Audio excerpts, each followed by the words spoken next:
नमस्कार। आज 7 जनवरी 2021 को अमेरिका में ट्रंप समर्थकों के हंगामे और भारत में किसानों की ट्रैक्टर रैली के बीच एक खबर दबकर रह गई। ये खबर बहुत महत्वपूर्ण इसलिए है कि इसमें मध्य प्रदेश में चल रही राजनीति की दिशा बदल सकती है। मामला यह है कि मध्य प्रदेश के पूर्व मुख्य सचिव एम गोपाल रेड्डी के भोपाल और हैदराबाद ठिकानों पर ईडी ने छापा मारा। ये छापा कुछ छोटी मोटी बात के लिए नहीं, बल्कि करीब 3000 करोड़ रुपए के ई टेंडर घोटाले के संदर्भ में मारा गया। खास बात यह है कि गोपाल रेड्डी वो व्यक्ति हैं, वो आईएएस अधिकारी हैं जो मुख्य सचिव के ओहदे तक बैठे, और अगर मध्य प्रदेश में कांग्रेस की सरकार रहती तो उनकी नियुक्ति नर्मदा घाटी विकास निगम में होना लगभग तय थी। ऐसे मौके पर जब इन्फोर्समेंट डायरेक्टोरेट ने उनके घर पर छापे मारे और कई दस्तावेज जब्त किए, तो ये बात बहुत मायने रखती है कि आखिर मध्य प्रदेश की राजनीति में आगे जाकर क्या होने वाला है।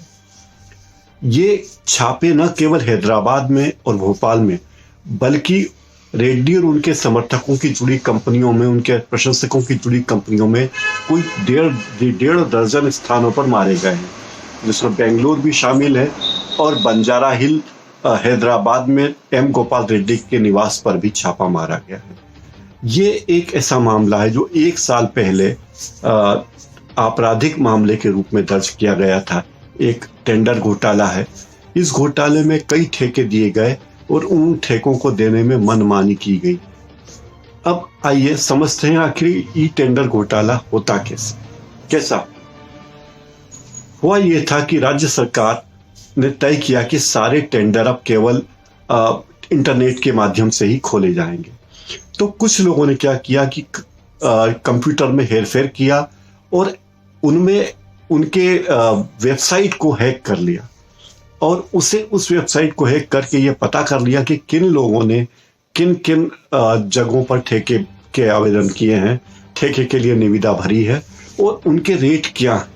उसके बाद कुछ कंपनियों ने उस रेट से कम पर अपने टेंडर भरे, जिसके कारण उन्हें ये ठेके मिलते चले गए, और ये एक एक करके ये ठेके कई संख्या में हो गए। और खास बात ये थी कि ये जो सारे ठेके हैं, इनकी राशि 3000 करोड़ रुपए से भी ज्यादा की हो गई। एक अनुमान ये कि ये राशि 8000 करोड़ रुपए की भी हो सकती है, लेकिन 3000 करोड़ रुपए की प्रारंभिक जानकारी मिली है। मामला ऐसे कि Madhya Pradesh electronics development corporation नाम की एक संस्था है। इस संस्था का काम है, इस संस्था ने कुछ प्राइवेट कंपनियों के माध्यम से एक पोर्टल बनाया जो प्रोक्योरमेंट का काम करता था। इस प्रोक्योरमेंट के काम में दूसरी कंपनियां अपने टेंडर भरती थी। इसका संचालन कुछ सॉफ्टवेयर कंपनियों को दे दिया था। पिछले साल जब मध्य प्रदेश में विधानसभा के चुनाव हुए थे, तब इस ई टेंडर घोटाले की बात बहुत सामने आई थी।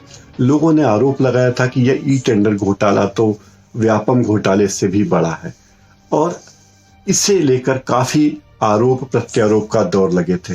ये लगा था कि कांग्रेस इस मामले को उठाएगी और उसे इसका चुनावी फायदा मिलेगा, और एक हद तक शायद ये हुआ भी, लेकिन कांग्रेस जितना फायदा उठाना चाहती थी उतना फायदा नहीं उठा पाई। ई टेंडर घोटाले में कंपनियों ने पोर्टल को हैक किया और अपने मनमाने हिसाब से दोबारा टेंडर जमा किए, और अधिकारियों ने अपनी मनचाही कंपनियों को वो सारे टेंडर दे दिए। इस तरह जो कंपनी वास्तव में कम दाम पर टेंडर भरना चाहती थी, उसके साथ धोखाधड़ी हुई, और इस तरह उन लोगों को ठेके दिए गए जो अधिकारियों की मिलीभगत से इस धंधे में लगे हुए थे। भोपाल में मानसरोवर स्थित एक कंपनी के कार्यालय में भी उसके डायरेक्टर को भी पुलिस ने पूछताछ के लिए गिरफ्तार किया है, और कई लोगों को भी इस मामले में गिरफ्तारी हो सकती है। मामला इतना संगीन बताया जाता है कि अगर तूल पकड़ा तो हो सकता है कि मध्य प्रदेश के पूर्व मुख्य सचिव एम गोपाल रेड्डी की गिरफ्तारी हो। उनके खिलाफ मामला बना है, इसलिए केस तो लंबा चलना ही है, और अब ये कितने दिन तक चलेगा इस बारे में कहा नहीं जा सकता। वैसे आधिकारिक रूप से कांग्रेस और बीजेपी दोनों कहते हैं कि हमारा ई टेंडर घोटाले में कोई हाथ नहीं है, और लेकिन कांग्रेस के कुछ लोगों का आरोप है कि ई टेंडर घोटाले में जो धन आया उसका एक बड़ा हिस्सा भारतीय जनता पार्टी से जुड़े नेताओं के पास गया और उसका कुछ हिस्सा तो कुछ अधिकारियों के पास भी गया। वास्तव में इस पूरे मामले की पड़ताल हुई थी 1994 के बैच के एक आईएएस अधिकारी मनीष रस्तोगी से। उन्होंने इस मामले में सबसे पहले रिपोर्ट किया था सरकार को।